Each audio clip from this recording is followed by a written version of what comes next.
결혼 준비를 하게 될 때부터 상견례에 대한 구체적인 이야기가 나오기 전까지는 솔직히 말해서 별 생각이 없었지만 지날수록 걱정이 하나씩 쌓이는 것이 이젠 그만이 아니었어요. 양가의 성격, 성향 그리고 그와 관련된 문제들은 물론 존재했지만 우리 예비시댁은 소위 말하는 졸부집이라고 해서 넌지시 들어보니 정말 아주 우연히 십수년 전에 몰랐고 살던 주식이 엄청나게 오르면서 평생 만지지 못할 돈을 들었답니다. 이 돈이 생기자마자 가장 먼저 큰 평수의 브랜드 아파트를 매입하고 남들이 부러워하는 외제차를 가장 먼저 샀다고 하더랬어요. 이 부분은 제가 예비신랑과 연애를 하던 시절부터 겪었던 일들로 알고 있었지만 원래는 몰랐어요. 살던 집은 아니지만 돈이 생기면 남들의 시선을 먼저 받게 됐어. 집이랑 차를 바꾼다는 얘기를 하자 대충 집안에서 무엇이 중요한지 느낌이 와서 정확하게 알았어. 남들과 비슷한 생활을 하다가 갑자기 돈이 생기면 나는 달라진다고 보여주고 싶었던 걸까요? 상대방과 다툴 시도 없이 내 소개팅 상대부터 인사하러 갔어. 상대방의 시어머니가 명품백을 모으는 취미가 있는 것 같더라. 그리고 드레스룸에는 명품백이 가득했어. 하나하나 자랑을 해주면서 나한테 대해 질문하지 않고 자랑을 해주더라. 은행 직원한테 정말 고마웠어. 나한테 얼마나 도움이 되던지. 그렇게 지나가던 길에 주식 한번 해볼래? 라고 추천을 해줘서 뭐든지 모르는 내가 그냥 산 건데 이렇게 잘 될 줄 알았겠지? 나는 주식이라는 게 그냥 적금과 비슷한 거랑 비슷한 건 줄 알았던 거야. 내가 사들인 건데 아무것도 모르고 산 거들이 이렇게 잘 될 줄 알았겠니? 아, 정말. 어머니, 아버님께는 그 직원분이 은인이시고 자군 걱정 하나 없이 이렇게 편안하게 즐기실 수 있게 되었으니까요. 저도 그런 주식 하나 추천받아서 사고 싶은데 어떻게 정보를 얻어야 할지 모르는 사람들은 손해만 본다고 시작도 하지 말라고 하더라고요. 그래, 운빨이라고. 아무한테나 주어지는 거겠지만 뜻이 있는 사람들에게만 들어오는 거지. 아, 내가 이번에 새로운 가방을 하나 사줬는데 그 경험해볼래? 아마 너도 눈 돌아갈 거야. 아무리 명품백에 관심이 없다 해도 막상 내 눈앞에 있으면 달라지는 것을 언급하니 이쪽으로 와봐. 이번에 신상 2개나 들어왔어. 별로 구경하고 싶지도 않았지만 명품백 말고 다른 주제로 이야기를 할 생각이 없어. 보이는 예비 시어머니 때문에 적당히 분위기를 맞춰드리고자 드레스룸에 가서 팔자도 없는 명품백을 실컷 구경했어. 나에게 질문은 직장 어디냐? 딱 하나. 그거 말고는 아무것도 없었어. 그래서 나는 상을 막 준비하기 시작한 이후부터 가슴 걱정을 하게 됐어. 자리에서도 명품백 이야기나 하시면 어떡하나. 결혼 이야기보다 잿밥에 더 관심 있을까 봐서야. 우리 부모님께서는 예비과는 달리 정말 자수성가신 분들이셨어. 나는 어린 시절부터 동네에서 삼겹살집을 작게 운영하시면서 생활을 하셨어. 동네 단골분들을 주로 가게를 운영하던데요. 그래도 수지 성적인 면에서는 아니다 버는 정도는 있어서 저희 가족들이 살아갈 만큼이면 번도 가지고 있었어요. 손님들이 많이 찾아주시고 매상도 늘려주셨기 때문에 우리 가게에는 항상 손님들이 있었죠. 특히 친정아버지와 중학교 시절부터 친한 아저씨가 있었어요. 그 아저씨는 인맥이 많으셔서 우리 아버지의 가게 일을 많이 도와주셨어요. 매출이 없는 날에는 의도적으로 사람들을 모아와서 회식 자리를 마련해주기도 했고요. 우리 예비 신랑도 친정집이 삼겹살 전문점을 하신다는 사실을 오래전부터 알고 있었고 우리 가게에 와서도 삼겹살을 자주 먹었어요. 시어머니 집이 크진 않았지만 작은 가게를 운영하고 있음을 예비시댁에서도 알고 계셨다고요. 이야기예요. 예비 신랑과 남사친 한전은 날짜를 가늠하면서 상견례를 언제 할지 깊게 고민했습니다. 아무래도 예비시댁이 모임도 적고 우리 친정은 가게를 운영하고 있어서 서로 편한 날짜를 잡기가 쉽지 않았거든요. 그러던 중에 예비 시어머니가 저에게 연락을 하셨어요. 너희들이 결혼을 하겠다고 하니까 내가 걱정이 좀 많이 되네. 아직 나이가 많은 것도 아닌데 왜 이렇게 결혼을 빨리 하려 하는 거지? 라며 말씀하셨죠. 우리 아들이 아직 내 품에 있었으면 하는 마음도 있고, 조금 천천히 생각해도 되겠지 않을까? 라며 솔직히 이야기했습니다. 불안한 마음이 몇 배로 늘어났습니다. 저희가 나이가 많은 것도 아니라고 하셨지만 사실 저희 둘 다 30대 후반을 향해 달려가고 있었기 때문에 어떻게 보면 지금이 적당한 시기라고 생각했습니다. 아무리 결혼을 늦게 하는 추세라고 하지만 이세를 생각해서라도 30대 중후반에 결혼을 해야 한다고 생각했고요. 예비 신랑이나 업화 회사도 잘 다니고 있었기 때문에 서로 미래에 대한 걱정을 많이 하지는 않았습니다. 사회에서 적당한 자리도 잡았겠다고 생각했고 안정적인 가정만 이루면 괜찮을 것 같다는 생각이 들었습니다. 결혼까지 이야기를 나누게 된 것이었고 예비 신랑이 먼저 제게 결혼을 하자고 제안했으며 안정적인 가정을 이루고 싶다는 이야기도 먼저 꺼냈습니다. 오히려 저는 결혼에 대해 생각이 별로 없는 편이었고 우리 부모님은 결혼을 서둘러 하셨던 분들이셔서 10년 전부터 저에게 남자가 생기면 빨리빨리 결혼해라 하면서 결혼 이야기를 자주 하셨었는데 사실 저는 예비 신랑을 만나기 전까지는 거의 비혼에 가까운 생각을 하고 있었던 사람이었어요. 결혼이라는 단어가 생소했고 그렇게 필수적으로 해야겠다는 마음 자체가 없었어요. 왜 상견례까지 해야겠다는 마음을 고치게 되었느냐면 여기까지 와서 우리 예비 신랑 자랑을 조금 해봐야겠네요. 예비 신랑은 상당히 매너가 좋은 사람이었어요. 세상에 이렇게 자상한 남자가 어디 있을까 싶을 정도로 항상 저를 제일 먼저 생각해주고 본인 인생에서 저를 만난 것이 가장 잘한 일이라면요. 인이란 말을 입에 달고 다니던 사람이었거든요. 몸이라도 아프면 직접 죽을 수다가 가져다 주고 알아도 일일이 챙겨주고 했어요. 본가에서 나와서 혼자 자취를 하고 있었는데 동네가 그렇게 좋은 곳은 아니었거든요. 위험할지도 모른다며 연애 초반부터 지금까지 단 한 번도 빼놓지 않고 집까지 데려다 주고 데리러 오던 사람이니까 당연히 결혼을 생각하게 될 수밖에 없었죠. 이렇게까지 정성을 쏟아주는 사람이니까 당연히 결혼해서도 마음이 유지될 것이라는 믿음이 있었고요. 제가 부모님의 가게를 주말에 가끔 돕고 있었거든요. 부모님께서 나이도 드시고 계셔서 힘들어 하시는 게 눈에 보여서 주말에는 가게를 도우려고 했는데 그래서 그런 건지 제가 부담을. 데이트도 꼭 격주로 진행하는 사람으로서 그의 배려심이 다른 사람보다 높은 것을 알게 되었어요. 그는 저에게 이렇게 헌신적인 사람이었기 때문에 결혼을 통해 무조건 행복할 수 있을 것이라는 확신을 갖게 되었고 결혼을 하자는 제안에는 고개를 끄덕일 수밖에 없었지요. 예비 신랑과 제게는 결혼식에 대한 분명한 필요성과 결혼 생활에 대한 목표가 있었기 때문에 결혼 준비를 하면서 부딪힐 일이 없을 것이라고 믿었어요. 결혼 전 충분한 대화를 나누고 서로의 결혼 생활 로망이 일치한다고 생각해야 된다고 생각을 했죠. 연애를 하면서 자주 대화를 나누어서 서로의 목표를 잘 알고 있었고 주변에서도 다들 천생연인이라는 이야기를 듣곤 했어요. 말을 해주었고 연애 기간 내내 사소한 다툼 외에는 크게 싸운 적도 없었어요. 그러니 비오늘의 마음을 먹고 있던 제가 결혼을 해도 괜찮겠다는 마음을 가질 수 있도록 변하게 하는 것은 당연한 수순이겠죠. 어머님께서 연락을 하셔서 결혼을 너무 빨리 하는 건 아닌가 심심했지만 나는 사실 자기랑 결혼을 하려면 지금 해야 하는 것이 맞는 것 같아요. 우리가 어느 정도 각자 원하고자 하는 목표로 다가가고 있고 아이를 낳는다면 지금이 적기 같다는 생각이 들어서 말이죠. 나도 확신이 생겨서 당신에게 결혼을 하자고 한 것이에요. 부모님이야 늘 자식 걱정이 먼저 있기는 하지만 우리 부모님도 아직 내가 물가에 내놓은 아이 같은 것 같아요. 결혼 생활은 이상만을 가지고 할 수 있는 것이 아니라고 생각하셔서 더 그런 것 같아요.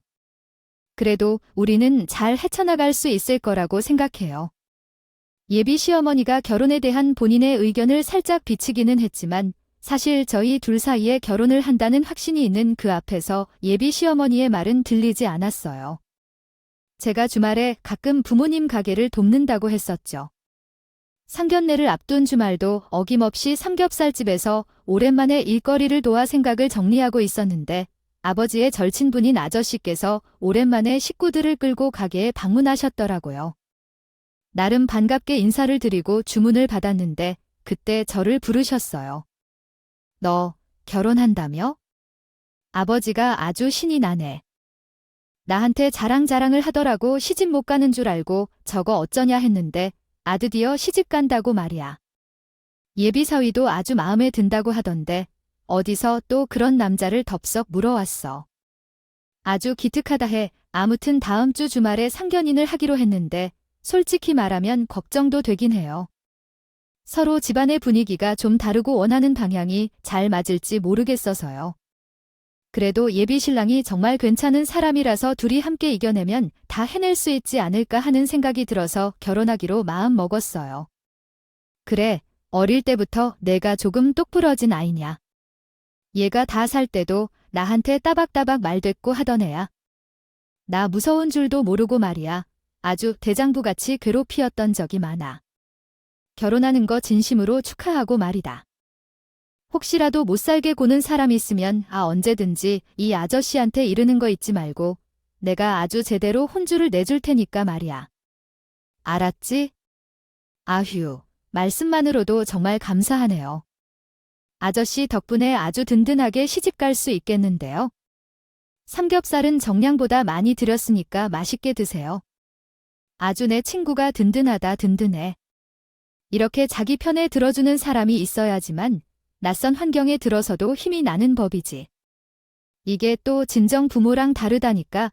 친정 아버지께서는 껄껄 웃으시면서 아저씨랑 대화를 시작하셨는데 사실 저는 그 아버지의 절친이라는 아저씨가 어렵고 무서운 구석이 있긴 했었어요. 사실 생긴 것부터 어마어마하게 험성 굳게 생기셨어요. 지나가는 사람이 눈만 마주쳐도 피하게 만드는 재주가 있으신 부이셨고 물론 우리 아버지의 말에 따르면 심성은 그렇지 않은 분이라고 하시지만 사실 사람을 겉모습만으로도 보고 판단하는 것은 대한민국 사람들의 특징이 아니겠어요. 저도 오래 보고 지냈지만 여전히 눈만 마주치면 피하게 되는 무서운 얼굴이 호쾌하신 성격이라는 것도 알겠고 용돈도 턱턱 주시는 멋진 분이라는 걸 알고 있기는 하지만 가까이 하기에는 너무 먼 당신 같은 느낌이었죠. 아무튼 상견례기로 한 날이 오게 되었고 저는 제가 자취를 하고 있는 집으로 예비 신랑이 데리러 왔기 때문에 예비 신랑과 함께 출발했고요. 예비 시부모님도 출발하셨다는 연락을 주셔서 약속 장소로 오고 계시는 걸 잘 알고 있었어요. 친정 부모님께서도 잘 오고 계시나요? 연락했는데 차가 막힐 것 같아서 일부러 버스를 탔다고 하셨어요. 가게를 주말에는 비울 수 없어 금요일 오후에 상견례려 하기로 약속을 정해 놓았었죠. 일을 하러 오는 아르바이트생들이 있어서 그나마 조금 여유가 있는 편이었어요. 게다가 예비 시어머니께서 강남 부근으로 상견 장소를 잡는다고 강력하게 말씀하셔서 차가 막힐 것 같아서 대중교통을 이용하시기로 하셨다고 해요. 상견 장소를 예약한 식당에 제일 먼저 도착한 건 저와 예비 신랑이었고 그 뒤에 예비 시부모님이 도착하셨어요. 제 부모님은 약속 시간이 지났는데 차가 막힌다고 문자를 보내주셨다고 하셨어요. 약속 시간보다 조금 더 문제가 생겼나 보군요. 늦을 것 같았어요. 제가 어머님과 아버님을 기다리게 해서 죄송합니다. 저희 부모님은 지금 근처까지 오셨을 텐데 차가 많이 막혀서 조금 늦으실 것 같아요.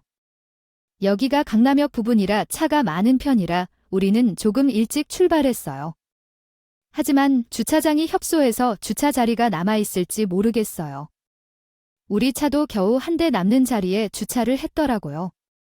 주차 자리가 없어서 꽤 멀리 있는 곳까지 나가야 할 것 같아요. 그래서 우리 부모님은 버스를 타고 오셔서 주차 걱정은 크게 안 하셔도 될 것 같아요. 식사를 먼저 주문해 놓을까요? 코스 요리니까 시간만 말하면 될 것 같은데요. 그렇게 말씀하는데 예비 시어머니의 표정이 살짝 안 좋아지시더라고요. 처음에는 약속 시간에 우리 부모님께서 맞추지 못하셔서 그랬던 것이라 생각했기 때문에 나도 괜히 눈치가 보여서 어떻게 해야 할지 모르겠었어요. 양가가 처음으로 함께 모이는 자리인데 막힐 것을 예상하고 더 일찍 출발하셨어야 하는 건 아닌가 하는 생각이 들었기 때문이었어요. 예비 시댁에서 늦게 오셨다면 그럴 수 있나 보다 하고 넘어갈 텐데 우리 부모님께서 늦으시니 마음이 전혀 편치 않았어요. 대략 20분 정도의 시간이 지나고 나서 우리 부모님께서 헐레벌떡 등장하시며 겹면을 쓰시면서 죄송하다고 인사를 하시며 상견례 자리에 앉으셨어요.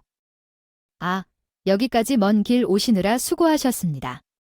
금요일 저녁이라 그런지 라고 하시면서부터 시작이었어요.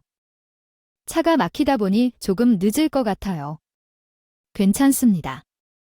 우리 식사는 이미 미리 주문했으니까 자리에 앉아서 식사부터 하시고 천천히 이야기를 나누는 게 어떠세요? 양해해 주셔서 감사합니다. 차가 막힐 걸 예상하고 출발도 빨리 했고 일부러 대중교통도 이용해서 늦었어요. 서로 악수를 나누고 자리에 앉았더니 예비 시어머니의 표정이 조금 냉담한 것 같았어요. 우리 친정엄마가 예비 시어머니에게 따로 한 번 더 사과를 하고 나서야 괜찮다는 식의 말씀이 나왔고 자리에 앉아서 본격적으로 이야기를 나누며 상냥한 분위기가 되었어요. 예비 시어머니는 제게 매우 수다스러운 모습을 보여주셨고 대화도 많이 나누실 것 같았어요. 생각을 했었지만 오히려 가만히 계신 아버지와 저희 친정에 대해 이야기해보자면 아버지께서 대화를 많이 하시더라고요. 예비 씨 며느리가 얼굴을 처음 보았을 때 딱 우리 집안 사람이라는 생각이 들었습니다. 얼마나 참하고 부드러운 집에서 갈까봐 걱정까지 했어요. 예비 며느리를 아주 올곧게 잘 키우셨기 때문에 저희 집안 사람이 되기에 전혀 모자람 없이 충분합니다. 그렇게 말씀해 주시니 아주 감격스럽습니다. 아마 제가 몸단 바를 모르겠군요. 저희가 잘 키운 것이 아니라 자신이 스스로 잘해낸 것이라고 생각합니다. 예비 사위도 가끔 우리 집에 놀러와서 밥도 먹고 가고 명절마다 선물도 챙겨주고 하는데 그 모든 것에 얼마나 고맙던지요. 예비 사위야말로 진정한 선행으로 잘 알려져 있습니다. 키웠고 결혼식을 올리게 되면 정말 남이 아니라 한 가족이 되는 것인데 서로 부딪힘이 없이 잘 지냈으면 좋겠습니다. 각자 살아온 가정 환경이 다르지만 당연히 처음에는 삐걱거리겠죠. 저희가 부모로서 단단히 버티면 아이들도 걱정 없이 잘 이겨낼 수 있을 거라 생각합니다. 예비 사돈과 대화가 참 잘 통하는 것 같아요. 이렇게 격식 있는 자리에서 대화를 나누는 것도 좋지만 나중에 한번 우리 가게로 놀러 오시면 허심탄회한 속 이야기도 나눌 수 있을 것 같아요. 저희 부부가 삼겹살집을 운영하고 있다는 것을 알고 계시죠? 제주산 흑돼지를 가져와서 장사를 하고 있는데 동네 장사치고는 단골도 많고 장사도 잘 되는 편입니다. 나중에 꼭 한번 오시면 제가 제일 좋은 고기로 대접해 드리겠습니다요. 또한 삼겹살이라고 하면 눈이 돌아간다. 정말 좋아합니다. 나중에 꼭 가서 먹어봐야겠네요. 삼겹살이라면 제주성 삼겹살이겠죠? 두 분께서 마치 오랜 친구 사이였던 것처럼 대화가 끊임없이 이어져 갔고 저와 예비 신랑은 그 모습을 흐뭇하게 지켜보고 있었어요. 저희 친정엄마는 웃음을 가리지 않았는데 예비 시어머니는 혼자 있는 사람처럼 무표정했어요. 머릿속에 뭔가 안 좋은 일이 있었나 하는 생각이 들었지만 찰나 예비 시어머니가 말을 꺼내셨어요. 그런데 여기까지 오실 때 자차를 타고 오신 게 아니라 버스를 이용하셨다고 하시더군요. 아마 대중교통을 이용하시는 게 도심 한복판에서는 더 빠를 것 같습니다. 생각이 들어서 버스를 타고 왔어요. 우리도 이렇게 늦을 거라고 생각은 못 했었는데 다시 한번 늦어서 죄송합니다. 처음 뵙는 자리에 늦은 건 안 되는데요. 말이죠. 아니, 아무리 생각해도 차를 끌고 오는 게 편한데 댁에서 여기까지 한 번에 오는 버스도 없지 않나요? 혹시 집에 차가 없어서 대중교통을 이용하신 건 아니죠? 아유, 저희도 차가 있지? 근데 금요일 저녁, 그것도 강남역 부근에서 약속이라고 하니까 당연히 주차도 불편하고 차도 막힐 것 같아서요. 주차장에 다른 차들이 번쩍번쩍해서 그 사이에 차를 대기하기 부담스럽다거나 아니면 너무 없어 보인다거나 그런 게 아니라고요. 그렇게 말을 하면서 괜히 꼬투리를 잡으시는데 좀 그렇네요. 불편하더라도 이미 부모님께서 도착하기 전에 대중교통 이야기를 하며 양해를 구했었습니다. 그렇기 때문에 화해한 분위기 속에서 찬물을 끼얹는 말을 하신 것이 불편했습니다. 제가 예비 신랑의 분위기 변화를 눈치채고 중재하려고 했을 때 예비 시어머니가 예비 신랑의 발언을 무시하셨습니다. 제가 끼어들지 말고 가만히 있으라는 말도 나왔습니다. 또한 이 자리는 상견례의 첫 자리였는데 시작부터 지각을 하신 점이 불편했습니다. 이런 행동이 아들을 만만하게 보거나 우습게 보는 것인지 궁금해지고 약속 시간에 20분이나 늦으시다니 당연히 불편한 생각이 들었습니다. 이에 부모님도 당황하시고 분위기를 주도하는 예비 시아버지도 이상하다고 생각하셨다고요. 첫 만남에서 언성을 높여봐야 서로에게 좋을 게 없다고 생각하신 부모님께서는 저를 힐끔 보시더니 다시 한번 저 자세로 나오셨어요. 아유, 무시하거나 만만하게 보는 건 절대 아니라는 걸 잘 아시잖아요. 저희가 예비 사위를 얼마나 예뻐하는지. 아, 그런 말씀을 하시는지 정말 빨리 와야 해서 대중교통을 이용했던 거예요. 시간도 넉넉하게 출발했는데 이렇게까지 차가 막힐 거라고는 생각을 못했어요. 정말 죄송합니다. 심기를 끌면서 불쾌하게 하신 것 같은데 너그러이 이해해 주시길 부탁드립니다. 아니, 견해 자리에 나오는데 버스를 타고 오시니까 조금 당황스럽더라고요. 그보다는 집안 재력이 얼마나 되는지 보여주기 위해서라도 좀 같아서 오시는 건 아닌가요? 저만 해도 벤츠를 타고 오는데요. 어머니가 오셨다면 우리 집안 형편이 이 정도 되니 알려주고 싶어서 백도 명품을 들고 오셨어요. 이건 기본적인 것이 아니라 조금 새로 샀다고 자랑을 하시며 명품백을 보여주셨어요. 처음 듣는 얘기라서 저도 당황했고 우리 부모님도 당황하셨죠. 명품백이라고 집안 재력을 보여주는 거라는 어디서 나온 이야기인지 이해가 안 돼요.